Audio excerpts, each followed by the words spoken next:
Thanks for joining us for Akto's second webinar of the year. I know it must be early morning for people who are in probably Pacific time and maybe lunchtime for people in Eastern time. But thank you. Thanks for joining. This will be a short 40 minutes webinar. Would love your participation. Go ask any questions that you have.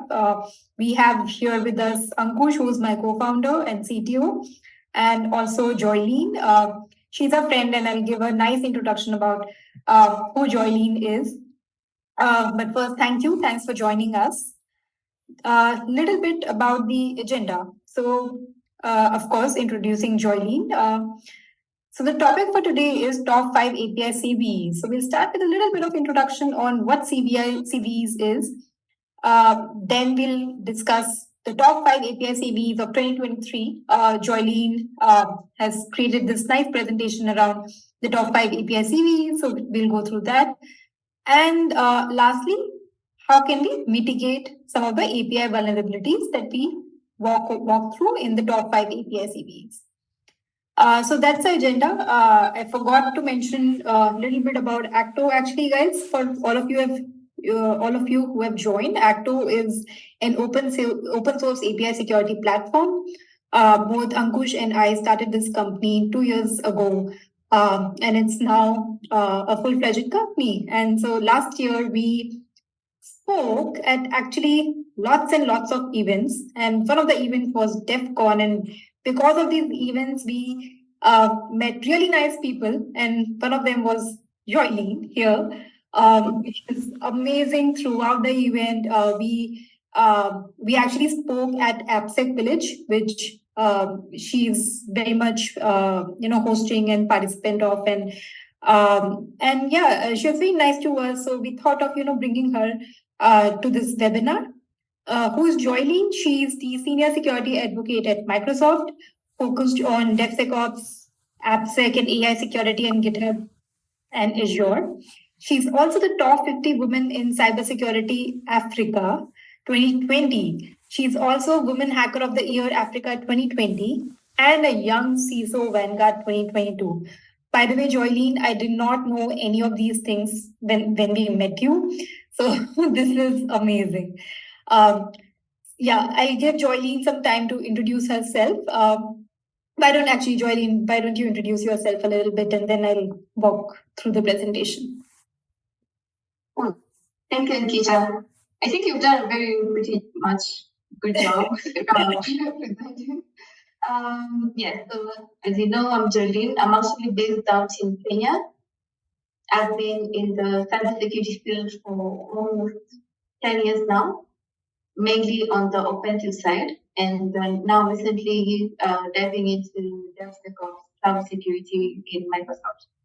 So anything around offensive security, be it tearing down like APIs as well, I've done that. And quite recently, right now, it being with AI, we're now getting to know a little bit about AI security and how we can be able to secure the threat landscape as well, because the more we're adopting more technologies like AI, the greater the threat landscape as well becomes. So yes,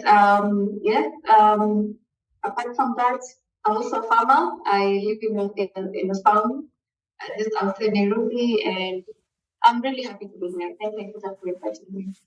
Awesome. No, great. Joylynn, it's incredible to have you over here. I first learned about your experience in API security at actually Black Hat, where you gave a really nice presentation at the Microsoft booth about, I think, API Defender that Microsoft has. It was so amazing, and I thought that, we have to get you here. So great that you are here.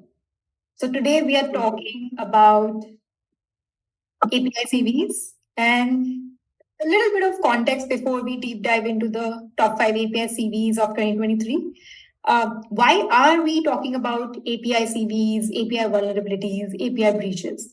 So the context is I have put up some 6 breaches from 2023, last year, only from the popular companies we saw in news like Twitter, T-Mobile, PayPal, North Face, LinkedIn, 23andMe. all big giants. And I'll speak more about 23andMe actually. This one is particularly interesting. It happened in October. And what happened here was, does anyone know what happened with 2023 actually before I speak about it? You can chat, you can write your answer if you know. I've written a little bit here, but yeah. What I'll also do is share something that we have written on 23andMe so that you know what we're talking about. So with 23andMe, they had a massive breach because their login API did not have proper rate limiting in place. So essentially, credential stuffing happened. Somebody brute forced into the API and leaked and actually exposed like 1 million people's data, including name, username, age, personal information, genetic information, because 23andMe is actually a genetic testing company.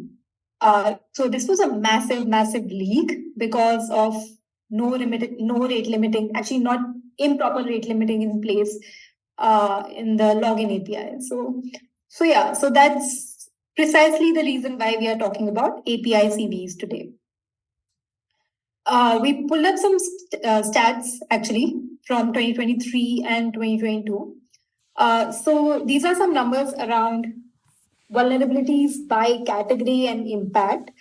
And really interesting thing over here is, and the story starts from January when we started actually analyzing API CV database by looking at all the CVs from 2023.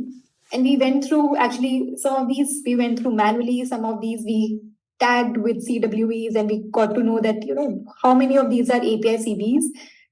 You will not believe almost like half of the CVs in 2023 were actually API related. And you can see some of these were like SSRF, input validation, open redirect. Actually, so all of these numbers are for all API, all CVs. API CVs are probably half of these. And we're going to release a proper study analysis and database of all the API CVs from 2023 very soon. So watch out for that. Yeah, but so basically this is a very big deal and hence we are talking about it. So now, top 5 API CVs from 2023. I'll give the stage to Joylynn now. Yes. Joylynn, all yours. Thank you, Ankita. Thank you. This is a very tough one because we don't have like a place that they'll say that these are the top CVEs of the year, but these are the prevalent ones that I came across last year that really seemed like fruitful or high vulnerabilities, and I thought that this would fit right into this conversation. And I'm not sure if maybe we can have a little bit of interaction with the chat. I don't know how many of us are aware of movies. Maybe you can just say that, because if you've used mortgage, so definitely you were vulnerable to this last year. And for mortgage, this was actually a critical vulnerability. It was actually a series of events that happened throughout the whole of last year. So this one actually started in January. And the main issue with this vulnerability is that it was allowing SQL injection, which actually resulted in unauthorized access to sensitive data, such as passwords, credit card details, personal user information. And it was actually a series of events that happened. So the software company actually published the vulnerability in May of 31st last year with an advisory on a critical SQL vulnerability in their mortgage transfer solution. So the company is called Progress Software. And then now after that, there were several investigations that happened, and then they found from the initial analysis that mortgage transfer attacks were responding to incidents across multiple customer environments as well. And it was up until there was also a CISA publish that happened for the security advisory. And then now they assigned the CVE 2023 34362 as a zero-day vulnerability in June. So it was a series of events that happened. And it was up until in June 5th, where this big ransomware group, it's called CIO, actually took responsibility of the zero-day vulnerability. So what the security firm did, they released a video just producing the expert team, and as well the ransomware group, they used documentation as well to leak demanding demands because they had the victim information. And then it also published that they are advisory against the transfer vulnerability in June as well. So there's a lot of things that happen around it. All of this happened because of a particular SQL injection. And all the vulnerable components that were affected were versions before June 9th of 2023. So they were all vulnerable to it. So patches were available on the site. So the company site is called Progress Software. So they released an advisory for this, and they were able to patch this. So you might be wondering how it's related to APIs. So the way we got into this zero-day vulnerability was by exploiting SQL injection on their API service. So I know Ankita probably mentioned a bit about the OWASP top 10 API vulnerabilities because they actually updated it last year. And part of the top tasks that happened last year with the fact of being Bola, I think you mentioned a little bit about all the vulnerabilities that happened. But injection is still very prevalent as well in API. And we see this for this use case for movie transfer, where they were able to do a dual injection within their API service. We can go to the next one. Yes. If you have any questions, you can also tell. Yeah, guys, feel free to ask questions on chat. Okay, so this was another one that was very Joylynn? Yes? I have a small question around the previous vulnerability. I'm sure MoveIt as an application must be getting their APIs, getting their application pen tested regularly. They must have had like good security protocols in place. But how is it that like even today SQL injection comes in like the top 5 vulnerabilities? Is there like a serious overlook or something bad kind of a software practice that leads to this? Okay, so I like that question because for me, I usually put like code security into 3 components. So that would fall between like code security, so the one that I'm actually coding. So if I've actually put the best practice within like have input validation, usually the most prevalent case for SQL injection. Then if I've done input validation, then that would most probably now prevent most of this SQL injection. So yes, definitely this is usually whereby we will not deploy best practices in coding in this case as well. But also on top of that, we're always talking about security in depth, right? So if we are able to deploy systems in place within our network to prevent such attacks from also happening, like WAF as well, which we have configured to detect some of these injections as well, and then drop them, then we make it harder for the attackers to actually compromise. So it's not always, so yes, the first line of defense is the developer who is developing, just to make sure that they deploy the best practices to prevent this from actually happening. And then, so in this case for MoveIt, what actually happened was that the web application was allowing an authenticated attacker to actually gain access to the MoveIt transfer database. So you can see in this case, yes, you have on top of SQL injection, you also have an authentication. So you have to make sure that you have put the right access control in place to prevent a person who's not supposed to access a particular resource from accessing that resource. So this is where we're also talking about the principle of least privilege. So anyone who should have access, they should have access to only that resource. So yes, I hope that answers your question. So yes, in terms of code security, making sure that they have done the correct configurations and also they've deployed the best practices in terms of coding.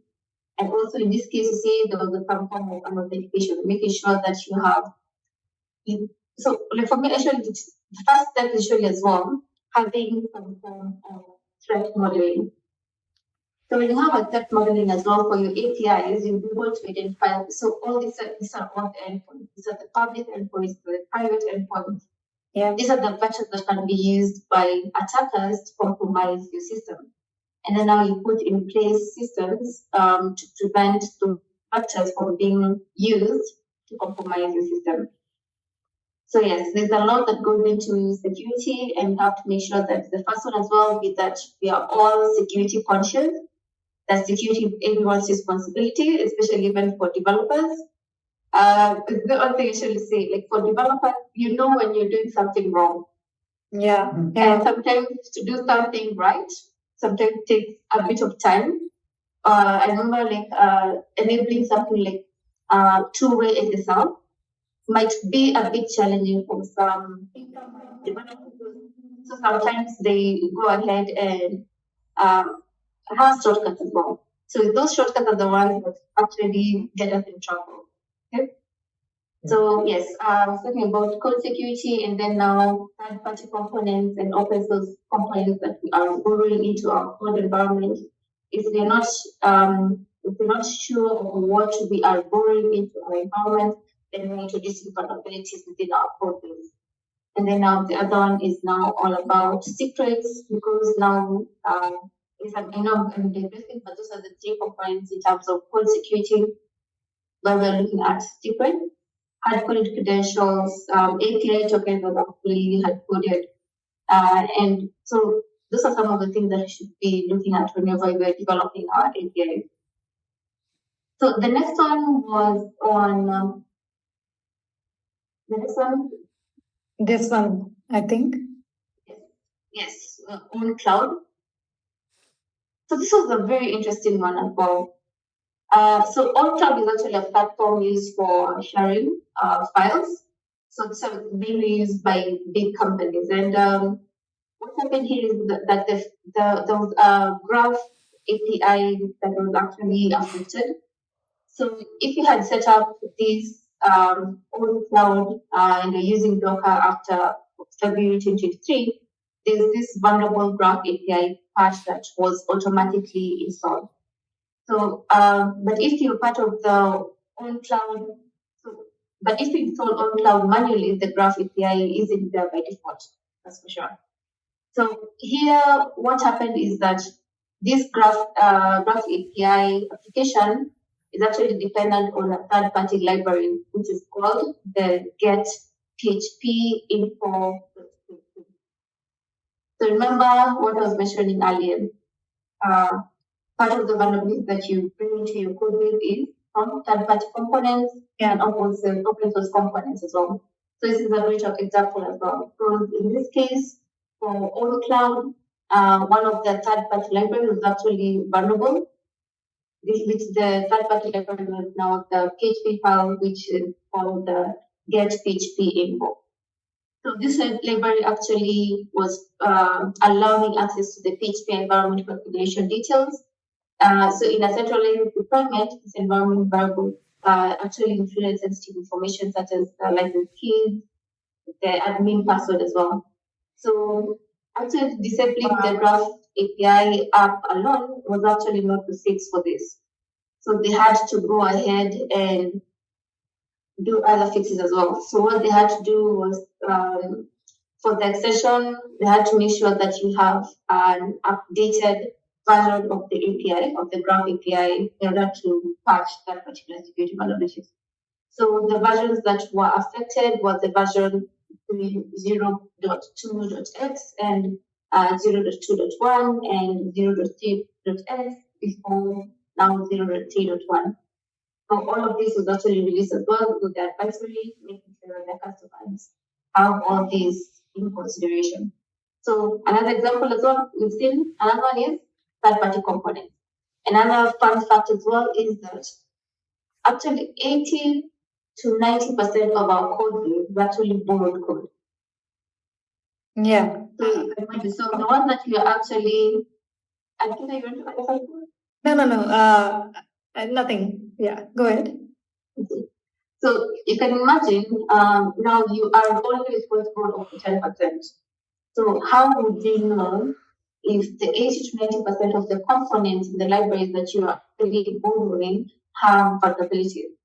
So in some instances, you have to have, or not in some instances, in all instances, you have to know all those libraries, all those components that you have borrowed into your environment and know which ones are actually vulnerable. So how do you do this? We have something called a software bill of material. Having a software bill of material is very important because it gives you an inventory of all those components.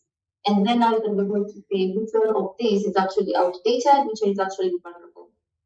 Okay? Is very important for us. Okay, so we can go to the next CVE.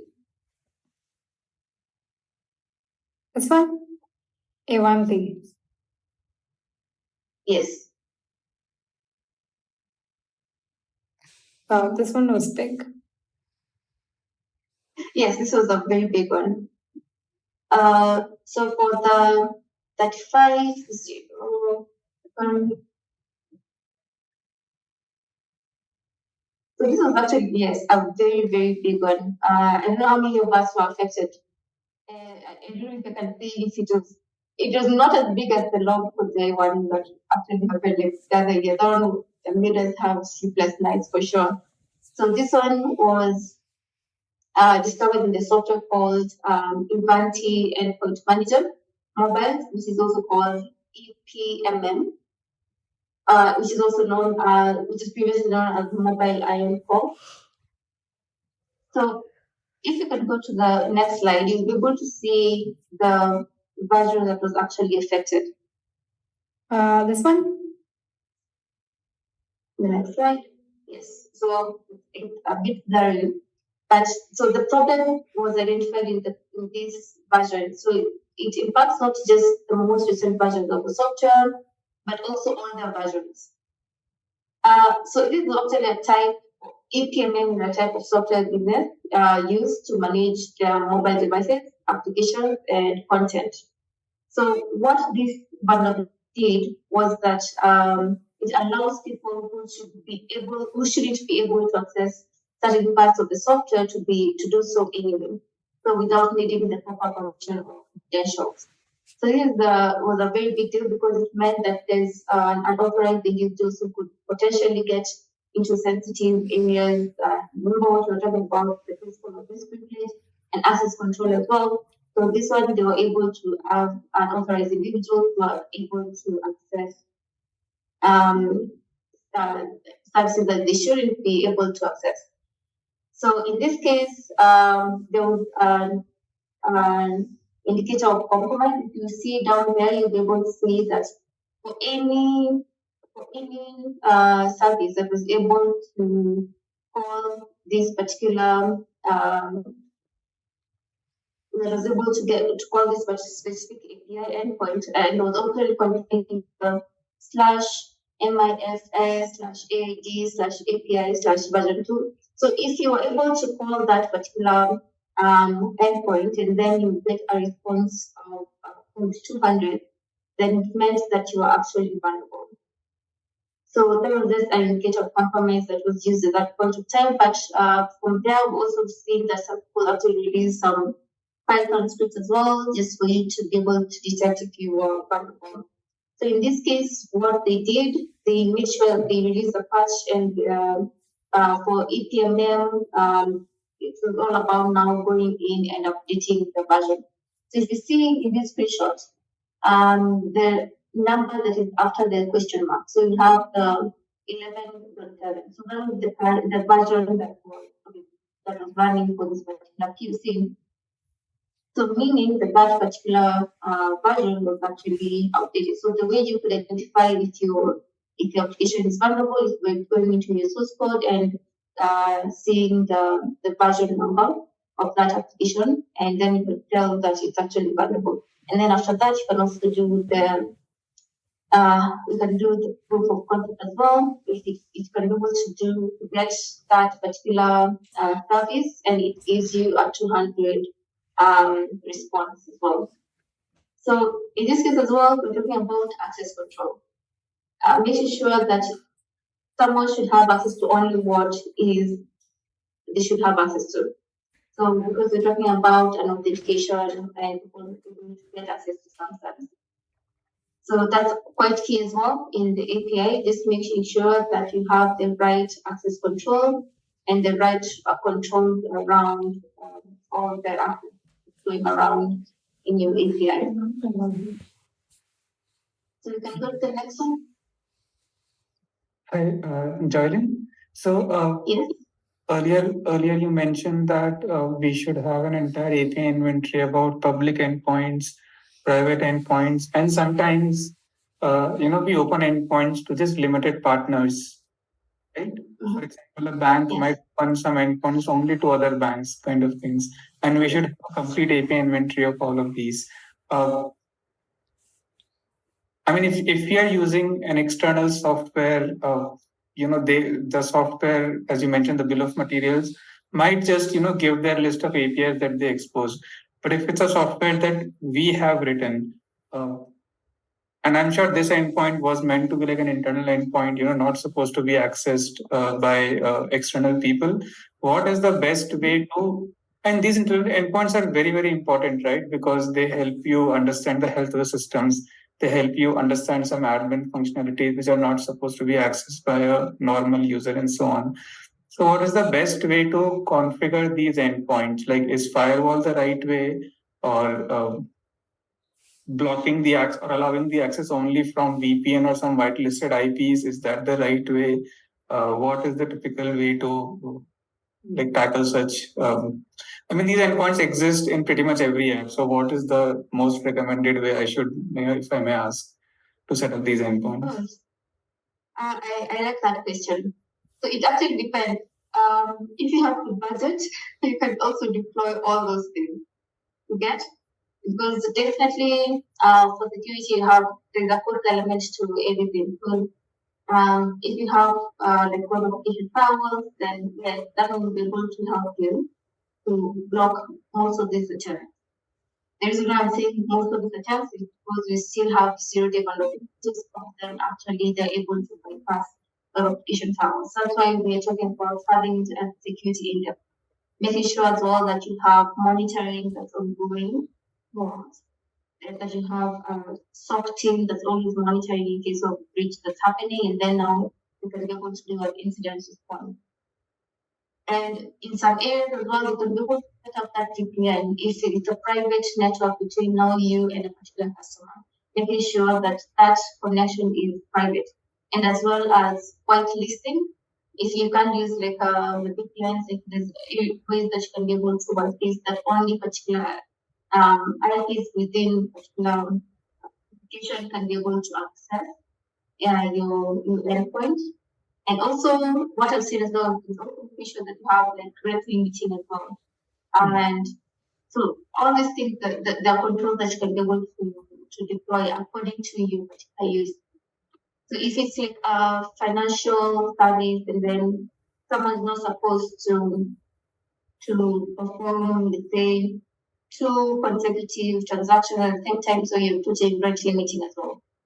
So if you have a customer that's in a particular environment, you can set up a VPN as well. In some instances as well, I've seen setting up VPN. So you can be able to set up that private network. Okay? So it depends, but as much as possible, remember it is actually we call it a cyber warfare because it's sort of like a game between us, the defenders, and the attackers. So if you can make it very hard for them, the more the system that you put, the more the controls, the better for us. Got it. Thanks, Joylynn. Okay, you can go to our next CVE. an interesting one. The Joomla one was an interesting one. Sorry, am I on the right slide? Yeah. Yes, you know the previous one. Sorry, this one. Yes, Joomla. Correct. Yes, you're there. So for this, I don't know how many of us have used Joomla as a CMS. Actually, I haven't. You haven't? What have you used? For which one? For a CMS, content management system, like WordPress. Okay, WordPress. Yeah, I know of WordPress, of course, and we use Framer in our company. But very aware of WordPress and Webflow and third one is Framer, but not Joomla. But I where you're going now. Now that you mentioned CMS, so yeah. Yeah. So I know most of us, maybe who are in attendance, you probably use Joomla. So this was one of the applications that was actually on the system that actually compromised last year as well. So Joomla released a security warning. This happened last year in February. And it was a problem with access control within Joomla versions between 4 and 4.2.9. So because of the weaknesses in the access control within the web service, attackers actually will be able to go in without authentication and actually make requests to get Joomla related data details through their REST API interface. So you can imagine the amount of sensitive information that was actually really revealed. So again, access control comes back. So what happened here was that the authentication bypass was mostly because of the system's configuration, which included the MySQL database credentials, which was in plain text. So attackers could be able to access the information remotely by querying the endpoints and without even any authentication. So you can so they were able to release that as well, and they were able to release a patch for this as well. So you can imagine, so this one again, we're talking about authentication bypass. Making sure that you have the right configurations in place, because you can see as well that we had the MySQL file in plain text, the credentials in plain text. So here we're talking about as well having the right authentication and using the right cryptographic algorithms as well to make sure that whatever authentication and whatever identity and access management you're using is encrypted and using the strong cryptographic algorithm as well. Actually, so there's some developers who go ahead and develop their own encryption or algorithms, which to me I really advise against, because the reason why we advise using strong cryptographic algorithms because they have been tested by the community and it's been hardened.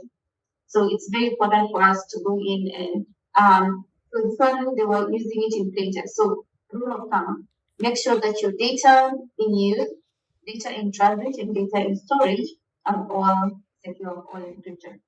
Okay. So that in the eventuality if someone tries to they try to intercept the traffic, let's say if it's an play call, they're not able to read the traffic in clear text. Okay. Got it. So Jordan, I'm sorry. Yeah. So even like this is also a case of an endpoint that has been exposed by mistake, which reveals all the credentials, I suppose, right? Yes, it's an endpoint as well that was misconfigured, and also you can see that there's the MySQL file as well that was misconfigured, so they were able to access the files without any authentication.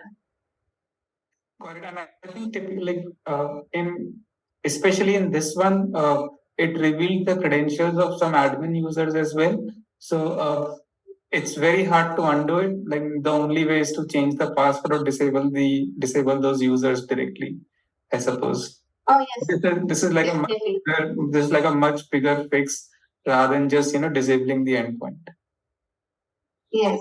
So yes, I'm glad that you mentioned that. So some people just go ahead and they fix it and then they don't revoke that password, they don't revoke that token. It's very important to revoke it completely and set up a new set of credentials as well. And also this is where we talk about now multi-factor authentication, making sure that you have another form of identification on top of your username and passwords, just make it very hard for someone to authorize your user. These are rule of thumb not only for software development, but also for our own life as well. If you're using X, if you're using Instagram, if you're using LinkedIn, you have to make sure that you always have multi-factor authentication enabled everywhere. So we can go to our next. So this will be our last one for the day. So what happened here was that there was a file called the index.php.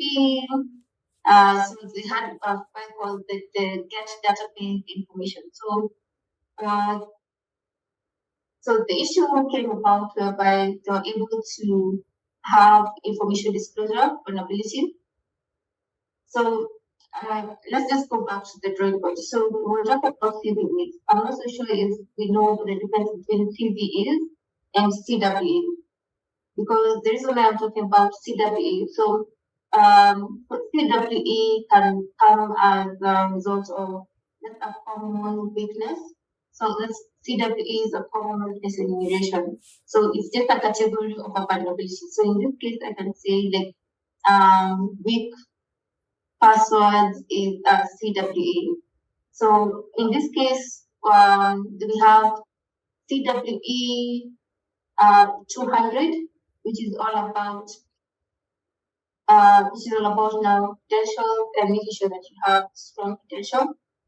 And so what happened here is that the product was exposing sensitive information to an actor that is not explicitly authorized to have access to that information. So this was actually impacting confidentiality. And remember, for cybersecurity, we follow the CIA triad, which I can just summarize the whole of cybersecurity into the three, which is all about confidentiality, integrity, and availability of your data. So in this case, it's all about confidentiality because someone is able to access information that they were not allowed to access. So what happened here is that the Tencent cloud, which was before the version 1.8 was allowing unauthenticated remote attackers to discover database credentials via a particular request. So this request was now the one that was released within the CVE 2023-4237. And then, so this was actually related to now this one for CVE 2023-5286. So it's all about accessing database credentials when you are not a remote attacker, when you're not authenticated. So we're seeing the same repetition of weaknesses happening. The reason why we have like the OWASP top 10 API security vulnerabilities because we're seeing the same issues happening. And as developers, we need to be able to go in and make sure that we are addressing those vulnerabilities because they are quite prevalent. I don't know why we're not fixing them and we're seeing the same issues over and over again. 100% Joylynn. Yeah, I think out of the 5 you mentioned broken authentication and authorization issues twice, which is actually true. So these both are the top 2 of the top 10 in OWASP top 10 vulnerabilities guide. So definitely the most common we have seen also in our experience, Akto's users whenever they're seeing issues, they're very focused on broken authentication and authorization more than other vulnerabilities, because those are very common for developers to ignore, and actually are very hard to find also, because a lot of them are business logic related. Actually, it's not. I mean, we have like good tech and good products to find still injection vulnerabilities, but broken authentication and authorization are very, very hard to find, which is what Akto is solving. But just in interest of time, we'll quickly do. We have talked a lot about API CVEs. We have learned a lot about the top 5 API CVEs from 2023, API breaches from 2023, and why basically API security is important. What we'll do very quickly is, from a very developer perspective, we will talk about 5 best practices to prevent these API vulnerabilities, and who other than our CTO, Ankush, to talk from a developer's perspective about these. Why don't, Ankush, you share some light here? Thanks. By the way, Joylynn and Ankita, feel free to contribute to these. This is just like my view. And this is only around the kind of issues that we have seen in the top 5 CVs that we discussed today. And I think the first one is SQL injection. And this is all like from a developer, like from a CTO point of view. While we develop and while we program the business logic, it is very, very important to sanitize all the inputs. It is very, very important to, especially when you are using SQL or even NoSQL queries, it's very important that instead of concatenating the whole, like all the inputs into one single SQL command, you better use prepared statements and you better use parameterized queries. That will help us. And the whole point is what I wrote in as point number C is all the inputs are now treated as data and not really as part of the executable code. And that's how, at least that's the first line of defense, as you mentioned, Joylynn. Of course, it has to be coupled by the firewall side, where a good firewall can block all the SQL injection attacks, which comes with its own nuances. I mean, we don't want to block legit users. If someone is writing a blog on SQL injection, they will have SQL commands in it, and those shouldn't be blocked. But yeah, good firewall plus good code practices should be able to block pretty much all the SQL injection attacks. The second one was around broken authentication, or as we say, like unauthenticated APIs. They can come in 2 forms. One, someone just forgot to put authentication on that API, or there are many cases as well where attackers can steal your cookie because you didn't put the right headers, you didn't put the right attributes on all the cookies, etc., when you sent out the API responses.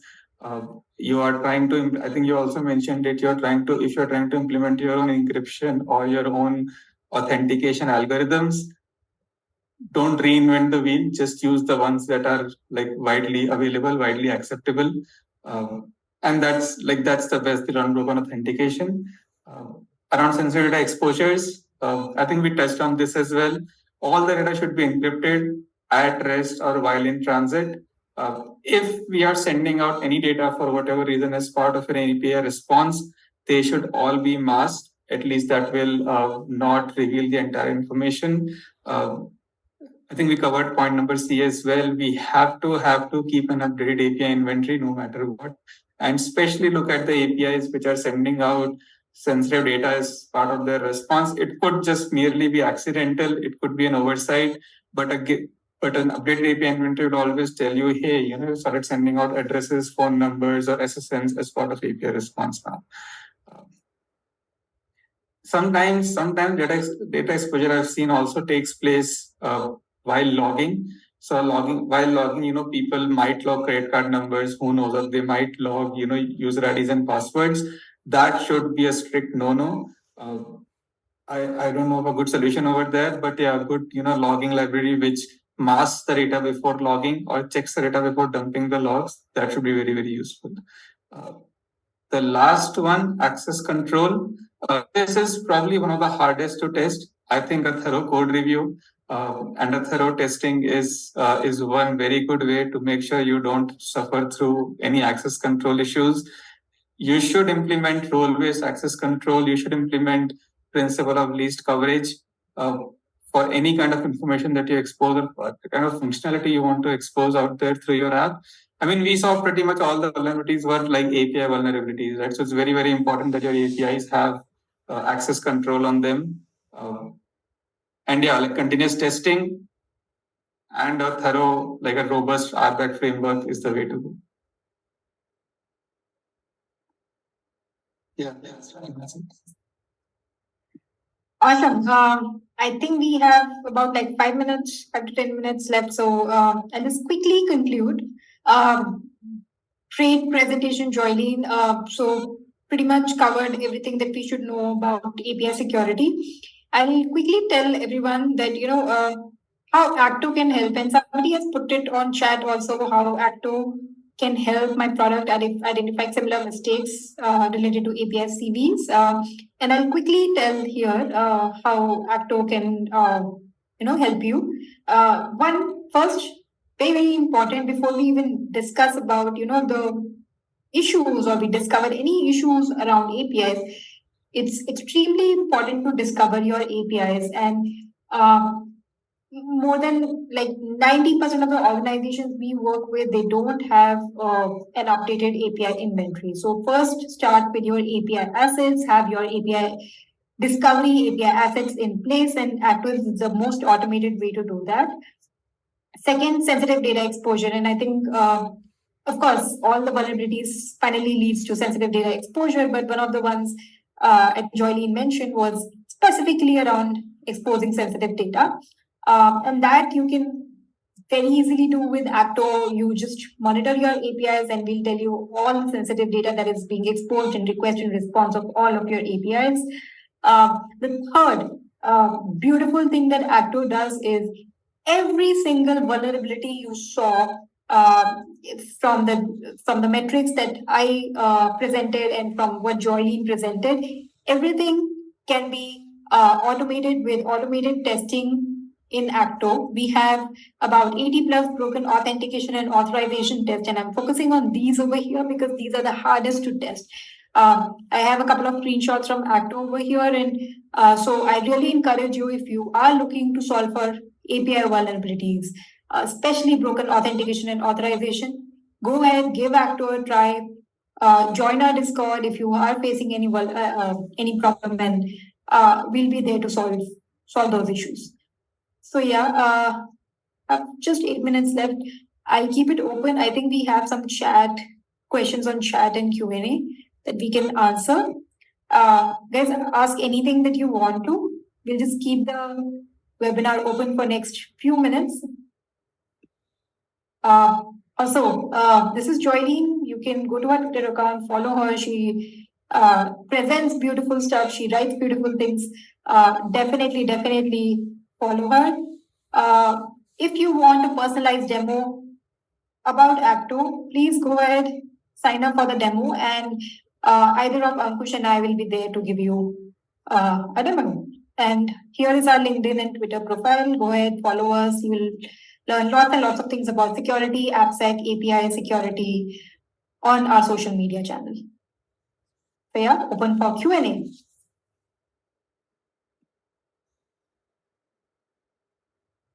We have a few questions.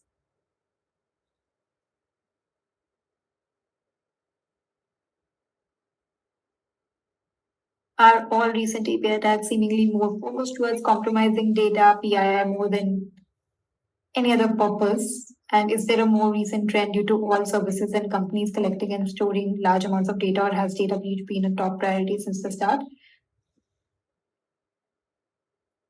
So I think your question is towards compromising. Yeah, so I didn't get the question clearly, but I guess your question is around, are recent attacks compromising data more than any other purpose? Yes, I mean, that's really why the breaches happen. They are compromising PI data, and I think all of those 6 breaches I talked about, those related to like literally personal information of people, SSN, username, email IDs, credit card information, those getting leaked. So we are dealing about real serious PII data over here, and from the companies who are actually compliant with SOC 2, ISO, GDPR, all of that stuff, and users' data is getting leaked. So that's like real big deal for these companies. Yeah, I think so data is just still continues to be the goal, because even when we're talking about the era of AI, everything is all about getting data and getting information quicker or less faster, right? So it's always about the data.